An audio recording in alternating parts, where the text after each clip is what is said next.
بسم اللہ الرحمن الرحیم۔ ناظرین گرامی، باغ فدق یا جائیداد فدق کیا تھا اور یہ حقیقی طور پر کس کی ملکیت تھا؟ کیونکہ اہل تشیع کی جانب سے یہ موقف اپنایا جاتا ہے کہ باغ فدق نبی کریم صلی اللہ علیہ وآلہ وسلم نے اپنی حیات مبارکہ میں ہی اپنی صاحبزادی خاتون جنت سیدہ فاطمہ الزہرا رضی اللہ تعالی عنہا کے نام کر دیا تھا، جبکہ ابو بکر صدیق رضی اللہ تعالی عنہ نے سب سے پہلے سیدہ فاطمہ الزہرا کے حق پر ڈاکہ ڈالتے ہوئے ان سے یہ جائیداد چھین لی تھی اور اسلامی حکومت کے ذمے لے لی تھی۔ اہل تشیع کے نزدیک یہ بھی موقف اپنایا جاتا ہے کہ ابو بکر صدیق رضی اللہ تعالی عنہ کے علاوہ عمر فاروق رضی اللہ تعالی عنہ اور حضرت عثمان غنی رضی اللہ تعالی عنہ اجمعین کے مبارک دور میں بھی فاطمہ الزہرا رضی اللہ تعالی عنہا کو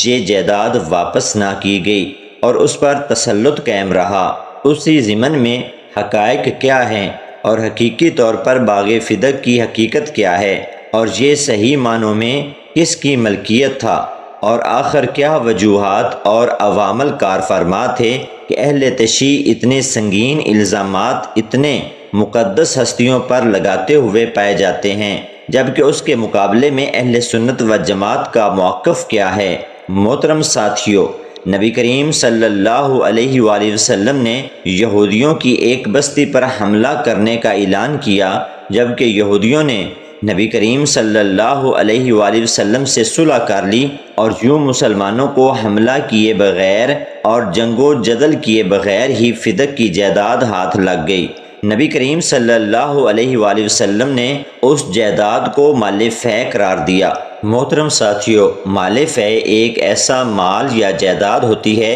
جو مسلمانوں کو دشمنوں کے ساتھ مقابلہ کیے بغیر ہی صلح کے معاہدے کی صورت میں مل جائے، اور اللہ تعالیٰ نے ارشاد فرمایا کہ مال فے مکمل طور پر نبی کی ملکیت ہوتا ہے۔ چنانچہ نبی کریم صلی اللہ علیہ وآلہ وسلم نے مال فے کو مال غنیمت کے طور پر تقسیم نہ کیا، بلکہ مکمل طور پر اپنے پاس ہی رکھا، اور نبی کریم صلی اللہ علیہ وآلہ وسلم اس جائیداد سے حاصل ہونے والی آمدنی سے غریب غربا، مساکین اور فقراء کی خدمت کیا کرتے تھے اور بیواؤں کے حقوق ادا کیا کرتے تھے۔ چنانچہ جب نبی کریم صلی اللہ علیہ وآلہ وسلم وفات پا گئے تو ابو بکر صدیق رضی اللہ تعالی عنہ پہلے خلیفہ اسلام منتخب ہوئے۔ جب انہوں نے انتظامی امور کو سنبھالا تو انہیں پتہ چلا کہ اسلامی امور کو سنبھالنے میں تو بہت سے خرچے اور اخراجات کا سامنا کرنا پڑتا ہے۔ چنانچہ انہوں نے اس بات کی تحقیق کی نبی کریم صلی اللہ علیہ وآلہ وسلم اپنی مبارک زندگی میں ان انتظامات کو کیسے پورا کیا کرتے تھے، تو آپ اس نتیجے پر پہنچے کہ باغ فدق کی جائیداد سے ملنے والے حصے سے نبی کریم صلی اللہ علیہ وآلہ وسلم اسلامی امور سلطنت کو چلانے کے بہت سے کام لیا کرتے تھے۔ چنانچہ آپ نے اسی باغ فدق کو اسلامی تحویل میں لیا اور سلطنت کے امور کو چلانے میں استعمال کرنے لگے۔ جب سیدہ فاطمہ رضی اللہ تعالی عنہا کو اس بارے میں پتہ چلا تو انہوں نے ابو بکر صدیق رضی اللہ تعالی عنہ کے پاس جا کر اپنی اس جائیداد کو واپس لینے یا اس میں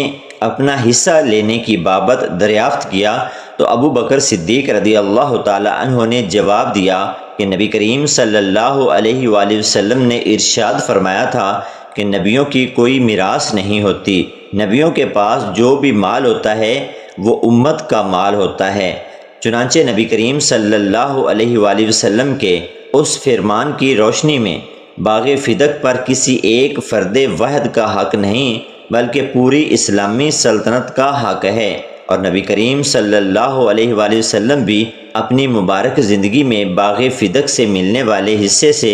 غریبوں محتاجوں کی مدد کیا کرتے تھے۔ ہاں، لیکن اس کا کچھ حصہ سیدہ فاطمہ رضی اللہ تعالی عنہ کو بھی ملتا رہا کرے گا۔ یہ سن کر سیدہ فاطمہ حضرت ابو بکر صدیق رضی اللہ تعالی عنہ سے ناراض ہو کر واپس آ گئی۔ اب اہل تشیع کی روایات کے مطابق سیدہ فاطمہ ابو بکر صدیق رضی اللہ تعالی عنہ سے ساری عمر ناراض رہی اور وہ اس بات کی دلیل یہ دے کر ثابت کرتے ہیں کہ حضرت علی رضی اللہ تعالی عنہ نے سیدہ فاطمہ کے جنازے میں ابو بکر صدیق کو شامل نہ ہونے دیا، جس سے وہ اس بات کو ثابت کرنے کی کوشش کرتے ہیں کہ یہ دونوں ہستیاں آپس میں ناراض تھی، جبکہ اہل سنت و جماعت اس بات پر متفق ہیں کہ ان دونوں ہستیوں کے درمیان صلح ہو گئی تھی اور یہ دونوں ہستیاں ساری زندگی ایک دوسرے سے ناراض نہیں رہی تھی۔ عمر فاروق رضی اللہ تعالی عنہ کے مبارک دور میں بھی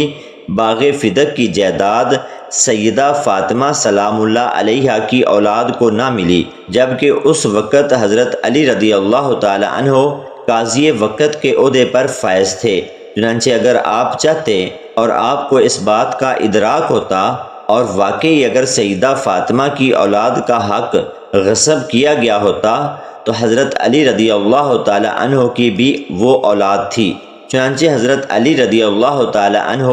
اپنی اولاد اور اپنی زوجہ کے ساتھ ظلم و زیادتی ہونا کیسے برداشت کر سکتے تھے، جبکہ آپ تو عدل و انصاف کا پیکر تھے، بہادری اور جرت اور استقلال کے حامل تھے۔ چنانچہ اہل تشیع کا یہ نظریہ یہاں پر کچھ کمزور معلوم ہوتا ہے۔ عمر فاروق رضی اللہ تعالی عنہ نے بھی باغ فدق کو اسی طرز پر استعمال کیا جس پر سیدنا ابو بکر صدیق استعمال کیا کرتے تھے، اور پھر حضرت عثمان غنی رضی اللہ تعالی عنہ کے دور میں حضرت عثمان غنی رضی اللہ تعالی عنہ نے اس باغ کو اپنے متنازع داماد مروان بن حکم کے سپرد کر دیا۔ اب یہاں پر اہل تشیع کہتے ہیں کہ عثمان غنی رضی اللہ تعالی عنہ نے مروان بن حکم کی ملکیت میں دے دیا تھا، جبکہ اہل سنت و جماعت کا یہ موقف ہے کہ حضرت عثمان غنی رضی اللہ تعالی عنہ نے مروان بن حکم کی ملکیت میں نہیں دیا تھا، بلکہ مروان بن حکم حضرت عثمان غنی رضی اللہ تعالی عنہ کا منشی سیکرٹری تھا۔ اس بنا پر عثمان غنی رضی اللہ تعالی عنہ نے باغ فدق کی جائیداد کے انتظامات سنبھالنے کی غرض سے مروان بن حکم کے سپرد کر دیا تھا۔ محترم ساتھیو، بنی امیہ کے آخری خلیفہ حضرت عمر بن عبدالعزیز جو کہ مروان بن حکم کی اولاد میں سے ہی تھے، انہوں نے باغ فدق کے بارے میں ایک وفد اپنے پاس حاضر کیا اور ان سے مشورہ کرتے ہوئے کہا کہ میں باغ فدق کی جائیداد کو اسی طرز پر بحال کرنا چاہتا ہوں جس طرز پر نبی کریم صلی اللہ علیہ وآلہ وسلم کے مبارک دور میں تھا۔ چنانچہ آپ نے باغ فدق کی جائیداد کو مکمل طور پر آل فاطمہ رضی اللہ تعالی عنہ کے سپرد کر دیا تھا۔ اب رہا سوال پہلے تینوں خلفائے راشدین کا کہ انہوں نے فاطمہ رضی اللہ تعالی عنہ کو یا ان کی اولاد کو یہ باغ فدق کیوں نہ دیا؟ تو جیسا کہ ہم پہلے ہی بیان کر چکے ہیں کہ حضرت ابو بکر صدیق رضی اللہ تعالی عنہ نے سیدہ فاطمہ سلام اللہ علیہا کو وہ حدیث یاد دلائی تھی کہ نبی کریم صلی اللہ علیہ وآلہ وسلم نے فرمایا تھا کہ نبیوں کی کوئی میراث نہیں ہوتی۔ چنانچہ اسی بنا پر باغ فدق کی جائیداد اسلامی سلطنت کی ملکیت ہے، اور پھر عمر فاروق اور عثمان غنی رضی اللہ تعالی عنہ نے بھی ابو بکر صدیق رضی اللہ تعالی عنہ کی روایت ہی برقرار رکھا۔ اللہ تعالیٰ سے دعا ہے کہ اللہ تعالیٰ ہمیں اہل بیت اور صحابہ کرام کی پکی سچی محبت عطا فرمائے اور حضور صلی اللہ علیہ وآلہ وسلم کے اسوہ حسنہ پر عمل پیرا ہونے کی توفیق عطا فرمائے۔ آمین ثم آمین۔